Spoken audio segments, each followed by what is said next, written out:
asked me to sign something. Even if I didn't do that movie, I signed it. I don't. That's awesome. I take credit for any picture. Do you like Jaws? Okay, I'll sign something that says Jaws. I don't care. That's amazing. Kevin does that all the time at recordings we do. It's like it's pretty sad, yeah. Yeah. I do. It's like people don't ask him for an autograph. He's like, "Hey, would you like my autograph? I'm part of the Kevin Holly show." So yeah, I drop that all the time, Larry. I say, "Do you know who I am?" It always comes up in a conversation. You know, it does. Very often people ask me, "Have you ever been on the Kevin Holly show?" and I always say, "What's that?" So, I guess this isn't the time for me to ask you to lay out a bumper for us then. No, I mean, you know, what can I tell you? People ask what's your favorite movie you did. It's like asking what's your favorite child that you have. You know, if you have kids, and you know you don't have any. So what are you going to say? I'm just kind of curious. I know that you have written, produced, and everything, but you acted in a movie.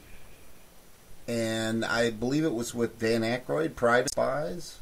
What was it? It was a picture that John Landis directed, Spies Like Us. Spies Like Us. I know. And B.B. King and Secret Service agents. Yeah. And the Cohen brothers were in it, too. They played Secret Service agents. And we only worked one day. It was a whole bunch of directors. And we were asked if we would be in the picture as a kind of a gag. So we went off and we shot the scene, and it was very brief. I don't think it had more than a couple of lines of dialogue, but I still get residual payments for it. Nice. And an Oscar nomination for Best Supporting Actor for one line of dialogue, you know. Don't you have one coming out in Blu-ray? Yeah, hey, Larry, first of all, Jay was being facetious about Spies Like Us. We loved that movie growing up. Everybody knows that movie. Anybody that was a teenager in the 80s knows that movie. It was awesome. But listen, Pops just brought up a point here. Don't you have something that just came out on Blu-ray or is about to come out on Blu-ray? Yeah, Blu-ray has just released a beautiful copy of the picture called The Stuff, which I made, and which is a very good film and a very cogent motion picture for today, because there's so much going on in terms of exposing the pollutants that various manufacturers have put into their products, and people drinking poison water in their communities, and people putting out automobiles that have defects that kill people, and they know it, and they still don't do anything to fix the error in the manufacture. There's so many things where American industry and foreign industry conspire to withhold information and let people die. And sometimes they have deliberately put out products that they know are harmful and get away with it for 10 or 20 years before they finally get this. And what happens to them? They get fined, and nobody goes to jail. So, I mean, that's really why I made the picture, The Stuff, because I was so sick of the cigarette companies going before Congress and telling them that they don't have any evidence that cigarettes cause any kind of illness, and when they had all kinds of reports to the contrary, and they lied. Yeah. They went in there, took the oath, and just lied. And so I thought, well, here's a picture about a product that's on the market that basically eats you from the inside. Right? It's like a yogurt product, right? Isn't it like a... It was an ice cream yogurt product that has no calories, and it has supposedly tremendous nourishing values, and becomes addictive very quickly, and pretty soon you don't want to eat anything else. And we made up TV spots and commercials and all kinds of materials to back up the existence of this product. And I know if we had advertised it for a few weeks before the picture opened, without telling anybody that it was a movie, that everybody would be going to their grocery store trying to buy the product. The commercials we did were so convincing and so attractive, and what we should have done is advertised it for a few weeks and then put out a final TV spot that revealed that really was a movie. Right. And but of course that's something revolutionary, something different, and it's very hard to get any movie company or anybody to do anything different. Everybody just wants to do the same thing they did before and then go home at 5 o'clock. Yeah. And so when no matter how good a movie you make, you don't really control how it's advertised when the picture finally comes out. But the picture has had a history of entertaining people for, I guess, over 20 years and built up an audience. So now with this new DVD that's come out, quality Blu-ray, everybody's talking about the film and how good it is and how beautiful it looks and how what it says is important. But it's all done in the entertaining way of suspense and humor and wonderful acting, good special effects. So it's really a worthwhile picture to see the stuff. Agreed. And, speaking of famous actors and actresses in that movie, if I'm not mistaken, one Laureen Landon was in that movie, right? She's been in a lot of my movies. I noticed. She's had larger parts in The Jury and in Island of the Alive and Wicked Stepmother and other pictures. And then Laureen and I sat down and came up with a comic book, and we created a new comic book that is now available on the internet. If you want to buy it, you have to send $50 for the initial copy, autographed, and you get a brand new comic book character in the origin story, and it's beautiful, slick paper and a collector's item, really. So it's called Praying Mantis. That's the name of the character. Beautifully illustrated, very, very good opening episode. And this comic is available, but you have to send $50 in, and I just couldn't remember where to send it. I think you send it to Laureen Landon. Where do you send it? I'm not sure. You could probably find Laureen Landon on Facebook or on Twitter. I know that for sure. Hold on a second, and I'll ask her. Hold on. Okay. Is she there right now? Hey, you here? Laureen! Oh, that's amazing, dude. Is she there? Holy crap. Dude, I hope Laureen Landon is actually there. That'd be so cool. All right, so again, we're talking to Larry Cohen, famous movie and film producer, screenwriter, currently living in L.A. I believe he's about 70 years old now. I hope you put a commercial on while I did that. I was just telling everybody who we're talking to. Welcome back, Larry. Would you talk to each other? No, I just talked to the audience. I hope you didn't have Dead Space all that time. No, that Dead Space sounds like a good title for a horror movie, though. Dead Space sounds like a very good title for my next picture. Yeah, it could be about our show. It's about a radio talk show where people are murdered while they're being interviewed. Oh, my God, dude. Isn't that a great idea? Yeah, I guess.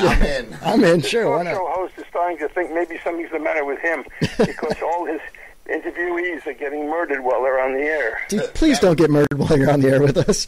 That reminds me of that. That sounds like if you wanted this comic book, Praying Mantis, you have to contact Laureen Landon, LaureneLandon.biz, LaureneLandon.biz. There you go. And it's going to cost $50.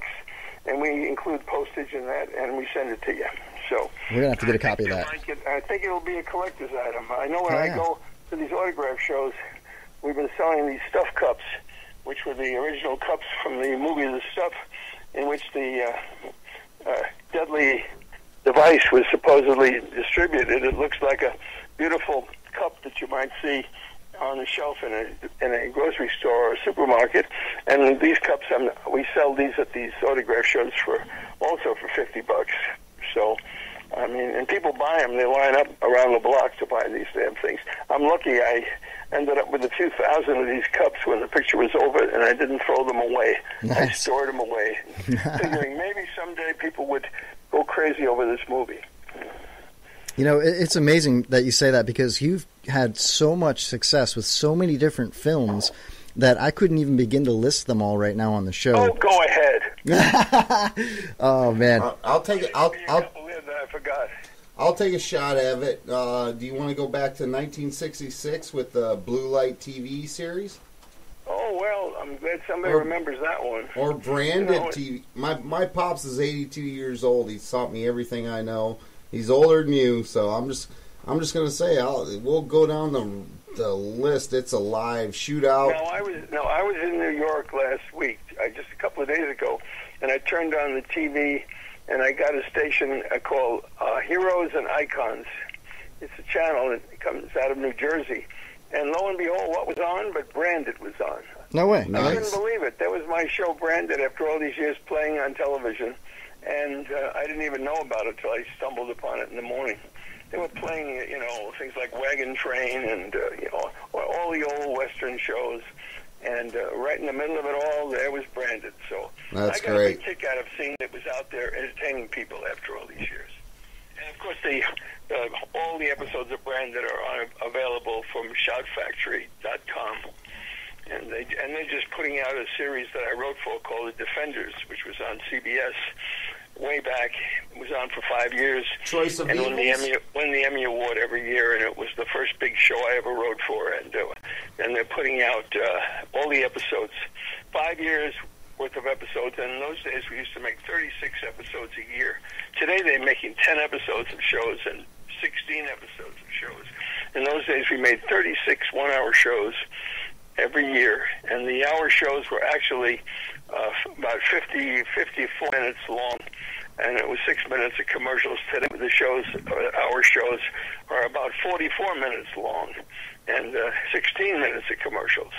So we had a lot more show for the hour, and we did a lot more shows every season. It was amazing that we could turn out that many shows. Yeah. And with something like Blue Light, which was a World War II spy thriller, it was a half-hour show, and I don't think there's any dramatic half-hour shows on television anymore. I don't think economically that anybody can afford to make a dramatic show that's 30 minutes long for television. They're all hour shows. Yes. But we were making half-hour shows. Branded was a half-hour, and so was Blue Light. You mentioned I, the Jury. Is that based on a Mickey Spillane novel? That's one. Oh yeah, I read that book. Of course, I read quite a few of his books, but that was that. I probably saw the movie too. That was Mickey. I, the Jury was the first My Camera book. My Camera, and, yeah. And according to the statistics, I, the Jury is the largest-selling mystery novel ever written. Yeah. Sold more copies than any other mystery ever written, and it's been quoted in many areas, and they've done skits on it. There was a famous movie called The Bandwagon where Fred Astaire and Sid Charisse danced to a Mickey Spillane ballet, and there was many takeoffs on My Camera, and TV series based on My Camera and stuff. But I reinvented the character after all those years and brought it back, and I think it was one of the better My Camera movies ever made. Yeah. And you did that one, huh? I did it. Yeah. Well, congratulations. Congratulations. But I didn't have anything to do with Mickey Spillane. He had sold the rights years before. I just bought the rights from the person who then owned it, and so I never got to deal with Mickey Spillane. So I also understand. I wish I had. Yeah, right. Hey, listen, Larry. Again, we're talking to Larry Cohen, a famous movie producer, writer, director. Larry, you know, speaking of reinventing characters, when you do like a sequel, you know, to let's perhaps say something like Maniac Cop, or what was the other one that you did? Not It's Alive, but the was it It's Alive? No. We made three It's Alive. Yeah, that's what I'm thinking. We made two sequels to that. Yeah. When you do that, then I did a sequel to Stephen King's Salem's Lot. Salem's Lot. Return to Salem's Lot. Yeah. But it really didn't have much to do with the original Stephen King book. I more or less took the name of the town and wrote an original. Right.